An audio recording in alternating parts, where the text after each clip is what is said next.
4년 동안 준비하고 7년 동안 성전을 건축했으며 13년 동안 자기의 궁을 지었고 40년 동안 다윗에게 주신 약속, 솔로몬에게 주신 약속대로 이스라엘을 통치한 솔로몬이 죽고 이제 그의 아들 르호보암이 대를 잇게 됩니다.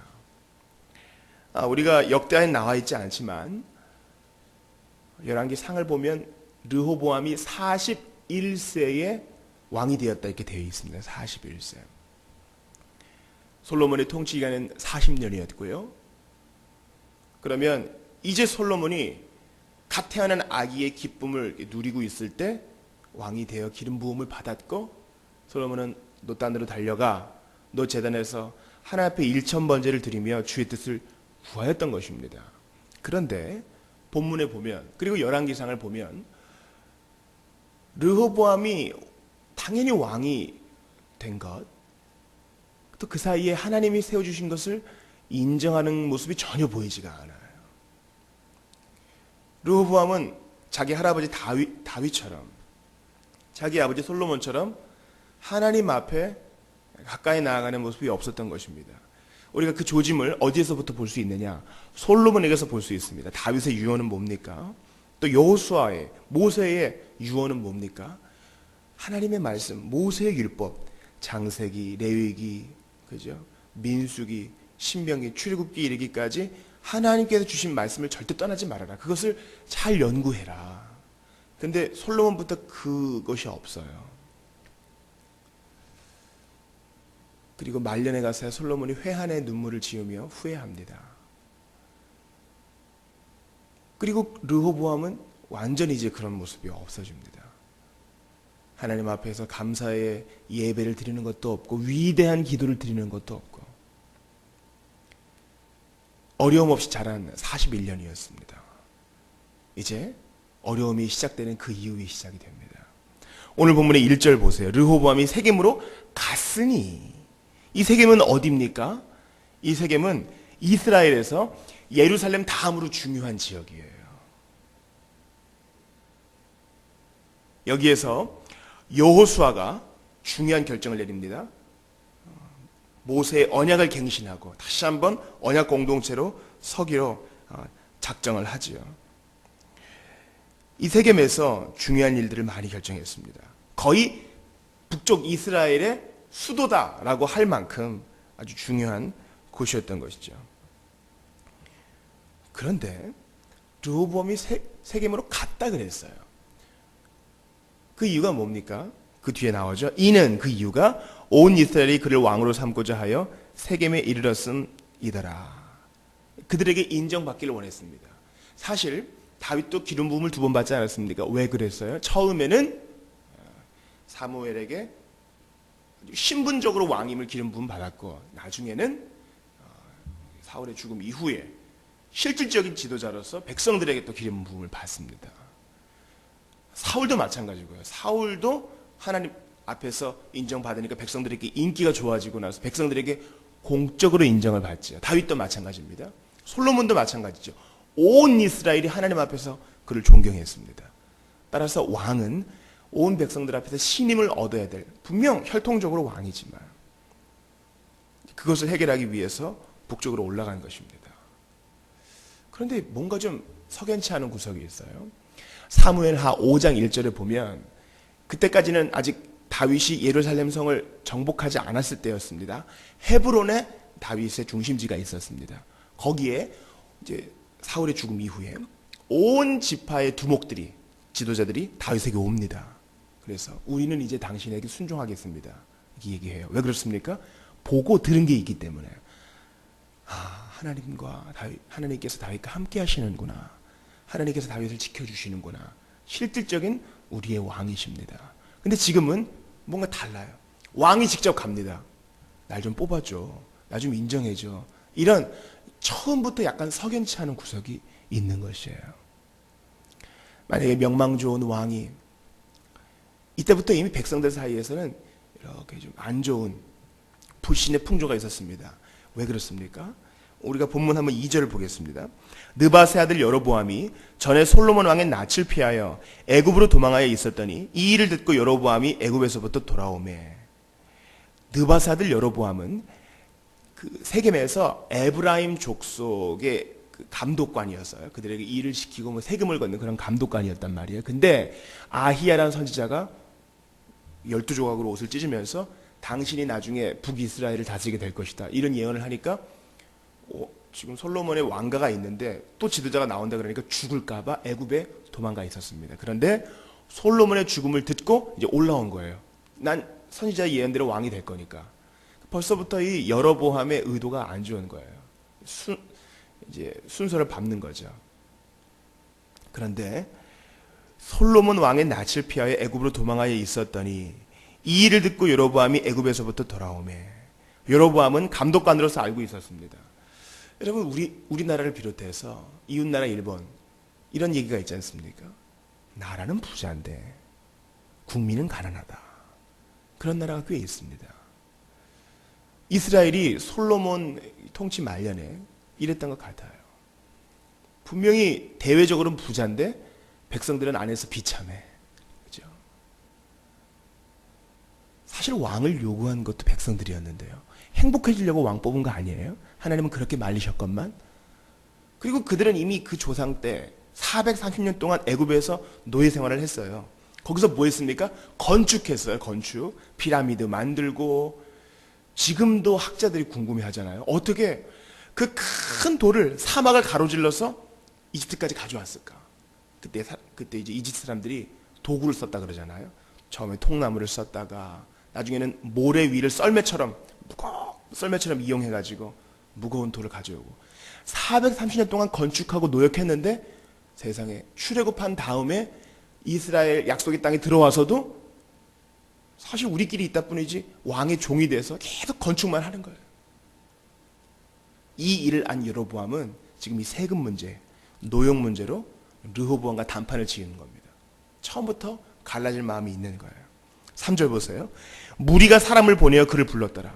왕께 가지 않고 왕을 불러냅니다. 처음부터 경솔하고도 예의 없는 태도로 지금 르호보암 왕과 딜을 하고 있는 겁니다. 여로보암과 온 이스라엘이 와서 르호보암에게 말하여 이르되 왕의 아버지께서, 솔로몬입니다, 우리의 멍에를 무겁게 하셨으나 왕은 이제 왕의 아버지께서 우리에게 시킨 고역과 매운 무거운 멍에를 가볍게 하소서. 그리하시면 우리가 왕을 섬기겠나이다. 여기서 뭔가 이상하다 하는 구석이 있어요. 우리라 하면은 온 이스라엘입니다. 근데 우리에게 시킨 고역이라 그랬어요. 솔로몬은요, 이스라엘에 남아있는, 즉 그들이 정복하지 아니한 가나안 사람들을 종으로 삼아 그들에게 일을 시켰지 이스라엘 사람들을 종으로 노역을 시키진 않았단 말이에요. 뭔가 좀 통치 기간에 문제가 있었던 거예요. 이스라엘 사람들은 솔로몬의 통치 기간에는 감독관만 될 수 있었던 거예요. 일을 시키는 사람이었지 불임을 당하는 사람이 아니었습니다. 그런데 뭔가 문제가 있었던 거예요. 분명히 세겜이나 북이스라엘 지방에서는 너무 일이 많아지니까 어쩔 수 없이 이스라엘 사람들도 데려다가 일을 시키고 뭐 이런 일이 있었던 거예요.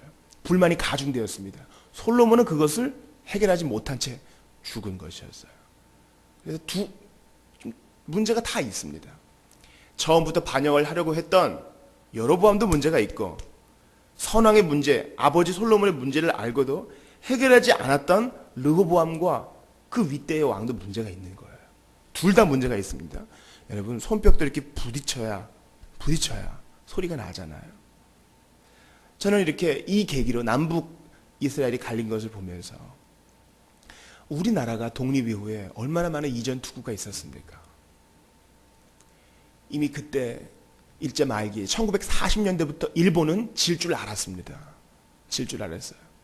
200%, 400% 경제 성장하는 미국이 2차 세계대전에 뛰어들면서 가망이 없구나, 이걸 이미 알고 있었어요. 그래서 이미 우리나라에서 세력을 잡고 있던 친일 세력들과 모든 합의를 다 끝냈습니다. 우리나라 민족운동 하는 분들과 큰 이 갈등이 이제 생겨서 갈라지게 된 거죠. 교단은 어떻습니까? 장로교는 어떻습니까? 계속 분열하고 있는 장로교. 사실 여기 있는 어떤 분과 제가 마음만 맞으면은 문화관광부에 신청해서 또 하나의 장로 교단을 만들 수도 있어요. 종교의 자유가 있잖아요. 그런데 그 안에는 성경의 가르침이 희석됐다는 겁니다. 칼빈은 고린도 교인들처럼 고린도 교회 보아라. 칼빈이 그랬어요. 얼마나 문제가 많았느냐. 그러나 갈라지라고 하지 않았던 것처럼 아주 생명과 같은 교리적 문제가 아니면 갈라져서는 안 된다. 저는 우리나라의 정치적으로 또 기독교 안에서 갈라짐을 통해서 오늘 본문을 보면서 참 마음이 아팠던 것이죠. 그런데 4장 중반을 보세요. 우리에게 시킨 고역과 매운 무거운 멍에를 가볍게 하소서. 여러분 뭐 생각나세요? 우리가 지난주에 마태복음 9장 본 것처럼 예수님께서 주시는 멍에, 예수님께서 나의 멍에는 그러시잖아요. 나의 멍에. 두 마리의 소가 멍에를 지기 전에 싸움을 시킨다 그랬죠? 이긴 소가 주도권을 잡고 그 멍에를 끕니다. 지인 소는 이긴 소의 방향대로, 이긴 소가 끄는 대로 가는 것이지요. 그러니까 예수님께서 주신 멍에, 우리는 이 솔로몬과 르호보암 시대에 무거운 멍에를 진 백성들의 한숨을 통해서 감사해야 됩니다. 우리 주님이 왕이시잖아요. 그분이 모든 것을 요구하실 수 있는 것이죠. 사실 자유민주주의, 대의정치 하는 나라에서 왕을 생각하는 것은 정말 어렵습니다. 우리는 주님 하지만 이 주가 뭔지 피부로 경험하지 못한 사람들이잖아요. 그러나 성경을 통해서 알 수 있는 것이죠. 성경을 통해서. 그분이 우리에게 모든 것을 요구하시도 우리는 할 말이 없는데 그분이 겸손히 나의 멍에를 쥐고 내게 배우라. 그분이 주도권을 쥐고 인도하시니 우리는 쉬운 멍에를 매는 거잖아요. 얼마나 감사합니까? 5절 보십시오. 르호보암이 그들에게 대답하되 3일 후에 다시 내게로 오라 하며 백성이 가니라. 회의할 시간을 갖는 겁니다. 르호보암 왕이 그의 아버지 솔로몬의 생전에 그 앞에 모셨던 원로들과 의논하여 이르되 너희는 이 백성에게 어떻게 대답하도록 권고하겠느냐. 노인들에게, 즉 다윗 때부터 조언을 해주었던 그죠 노장파 의견을 구합니다. 여러분, 따라서 나라에 보수적인 세력이 있다는 것은 좋은 거예요. 나라에 보수적인 세력이 있다는 거. 그러나 솔로몬은 그 보수적인 세력의 소리를 듣지 않습니다. 7절 보세요. 그들이 대답하되 이르되 왕이 만일 이 백성을 후대하여 기쁘게 하고 선한 말을 하시면 그들이 영원히 왕의 종이 되리이다 하나. 좋은 중재안을 내려놓죠. 후대하여 기쁘게 하고 우선 그 말씀대로 해 주십시오. 그러나 왕은, 르호보암은 소장파의 말을 듣습니다. 왕은 원로들이 가르치는 것을 버리고 아예 새겨 듣지 않아요. 여러분, 하나님이 주신 일반 은총으로, 예수 안 믿는 사람도 일반 은총으로 노인들의 말을 들으면 자다가도 떡이 나온다는 것을 알아야 되는데 주 안에 있는 노인들의 말은 더 들어야 되지 않겠습니까? 그걸 무시했다는 거예요. 이게 큰 잘못입니다. 정말 큰 잘못입니다. 이미 안 들을 마음이 있는 거예요. 버리고 그 앞에 모시고 있는 자기와 함께 자라난 젊은 신하들과 이르러. 자기와 함께 자라난 젊은 신하는 뭡니까? 본인이 41세니까 40대의 소장파 젊은이들에게 물어본 것입니다. 이른바 신진 세력들, 자유로운 세력들, 혁명 세력들에게 이것을 물어본 것이죠. 그들은 뭐라고 얘기했습니까? 왕이 할 말을 꼼꼼히 알려줍니다. 10절 보세요.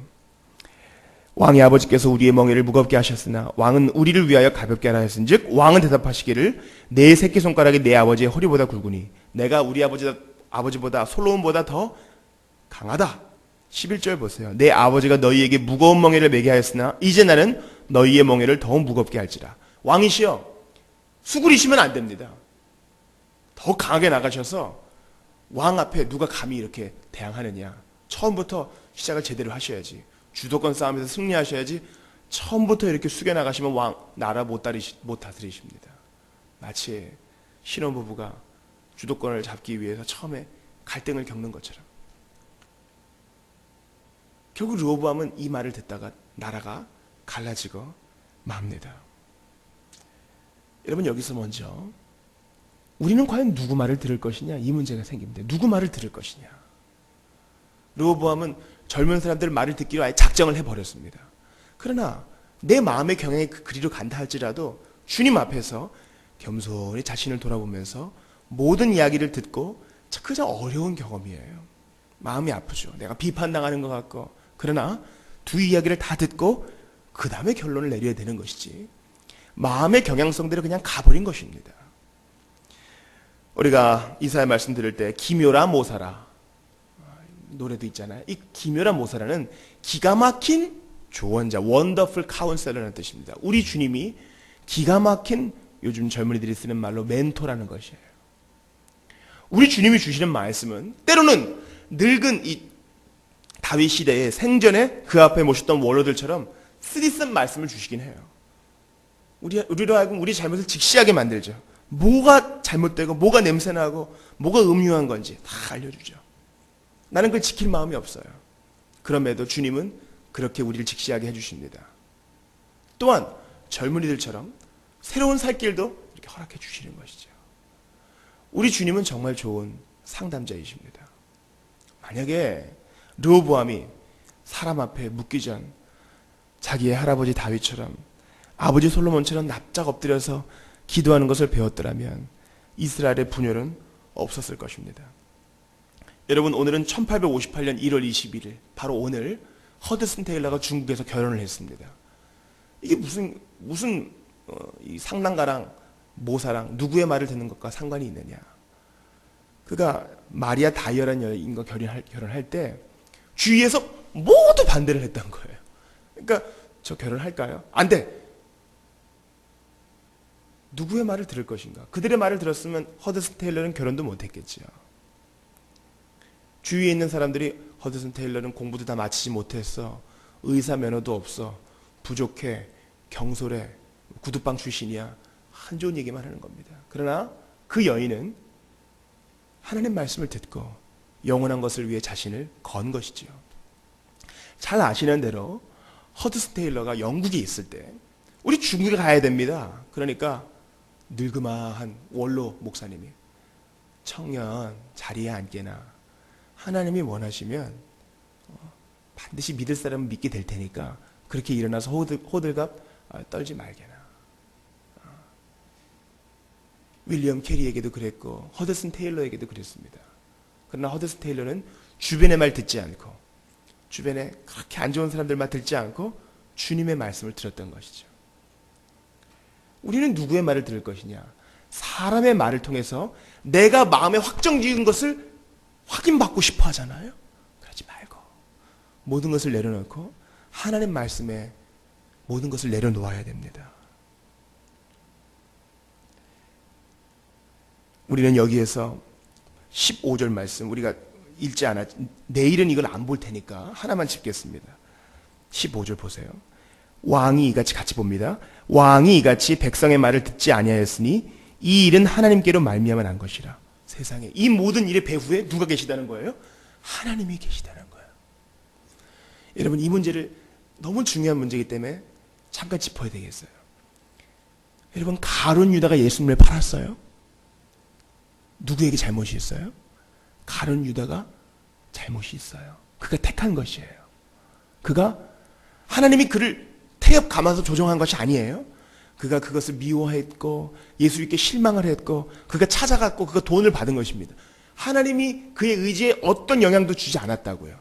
가룟 유다가 스스로 좋아서 하는 거예요. 그러나 하나님은 이 모든 것을 알고 계셨으나 그것을 바꾸어 십자가 사건과 부활을 통해 선으로 바꾸신 거예요. 여러분, 바로 하나님께서 바로가 강팍하게 할 걸 아셨어요. 그러나 하나님이 바로의 마음을 이렇게 틀고 저렇게 틀어가지고 고집스럽게 했습니까? 아니에요. 바로가 스스로 고집을 부린 것입니다. 그러나 하나님은 그것을 사용하셔서 놀라운 이적을 보여주시고 그것을 선으로 바꾸사 택하신 백성을 출애굽시켜 주신 것입니다. 히틀러가 제2차 세계대전을 벌였습니다. 하나님께서 히틀러 뇌의 어느 부분을 건드려가지고 유대인을 끔찍하게 죽일 생각을 했겠습니까? 히틀러가 스스로 그렇게 결정을 한 거예요. 그가 악의 사주를 받았든지 스스로 악의 경향성을 지녔든지. 그러나 하나님께서는 그것을 선으로 바꾸사 그리스도인에게 이렇게 살면 안 되겠구나, 우리가 너무 그동안 하나님을 버렸구나 깨닫게 하셨고 교만의 죄를 무너뜨리신 것입니다. 우리가 이 한 가지만 좀 기억했으면 좋겠습니다. 우리 눈앞에 벌어지는 정말 어쩔 수 없는 많은 악들과 가슴 아픔을 통해서 하나님은 15절 말씀, 이 일은 하나님께로 말미암아 난 것이라. 하나님은 이 모든 것을 아셨지만 남유다를 보호하시기 위해서 북이스라엘 10지파가 갈라져 나온 것을 허락해 주셨어요. 이때 무슨 일이 벌어졌습니까? 여러분, 성경 전체에서 기적이 쏟아부어진 3개 사건이 있어요. 첫 번째, 출애굽 때. 이스라엘이 건국할 때 막 기적이 쏟아부어져요. 만나가 내리고. 또 언제입니까? 초대교회 때 성령이 내리고 아픈 자가 막 일어나고 죽은 자도 일어나고. 그러나 이스라엘 건국 출애굽 때와 초대교회 때와 비교할 수 없게 기적이 모여있는 때가 있어요. 언제입니까? 엘리사, 엘리야 때, 북이스라엘 때. 왜 그렇습니까? 왕과 제사장, 선지자 3개의 직분이 있잖아요. 왕과 제사장은 혈통을 따른 것이에요. 왕은 다윗, 제사장은 아론. 그러나 아론의 제사장 지파는 남쪽에 있고 왕의 다윗의 계열도 남쪽에 있어요. 오로지 하나님께서 그때그때 임명하시는 선지자만이 북이스라엘을 제대로 할 수 있었던 거예요. 그러니까 선지자가 막 예후에게 기름도 붓고 정치도 하고 크나큰 이적을 통해서 그나마 삐뚤게 가는 북이스라엘을 보호해 주시는 겁니다. 여로보암은 스스로 반역해서 갈라져 나갔지만 이 일은 하나님께로부터 말미암은 것이라. 마치 불순종으로 떨어져 나간 이스마엘을 하나님께서 보호해 주시는 것처럼 하나님은 사람들이 택한 그 악을 통해서도 선을 이루어내시는 분입니다. 이것이 우리 나쁘게 살아도 하나님이 다 뒷수습해 주셔, 이런 걸로 사용돼서는 안 되겠죠. 그러나 우리 눈에 보이는 그 처참한 악을 통해서도 하나님은 그것을 선으로 바꾸사 믿는 우리들을, 택하신 우리들을 선대해 주신다는 겁니다. 우리 이 시간 좀 기도합시다. 오늘 우리가 엄청난 말씀을 봤습니다. 사람들이 잘못을 택했으나 하나님은 그것을 선으로 바꾸어 주시고, 르호보암은 어리석었으나 하나님은 끝까지 그 약속을 보호해 주셨고, 십자가는 사람들에게 거치는 돌이었으나 하나님은 믿는 모든 자를 선하게 인도해 주셨습니다. 우리가 큰 명절을 앞두고 여러 가지 마음이 분주하고 여러 가지 또한 누추한 것도 보게 될 텐데, 하나님 아버지, 배후에서 일하시는 그 보이지 않는 그 선, 모든 것은 하나님께로부터 말미암았고 하나님이 허락하지 않으면 참새 한 마리도 떨어지지 않는다는 이 주권적인 사상에 납작 엎드려서 모든 것을 아버지께 맡길 수 있도록 도와주시고, 능력의 십자가를 통해서 하나님이 이루신 일들을 바라보게 하여 주옵소서. 한번 말씀 붙들고 기도합니다. 하나님 아버지, 도와주시옵소서. 주님, 저희들에게 금요일까지 살게 하시고 오늘도 이스라엘과 남유다의 이 분리, 이 남쪽 왕의 완고함, 북쪽 사람들이 이미 예견된 분리의 그 계획, 이런 것을 보면서 사람의 악한 계획을 통해 하나님은 어떻게 일하시는가를 보게 됩니다. 아버지 하나님, 우리에게 믿음을 주시옵소서. 우리는 한 번에 한 가지, 아니 그 한 가지도 제대로 보지 못하는 어리석음을 범할 때가 많이 있나이다. 그러나 주님, 은혜를 베풀어 주시옵소서. 모든 것을 주관하시는 하나님께서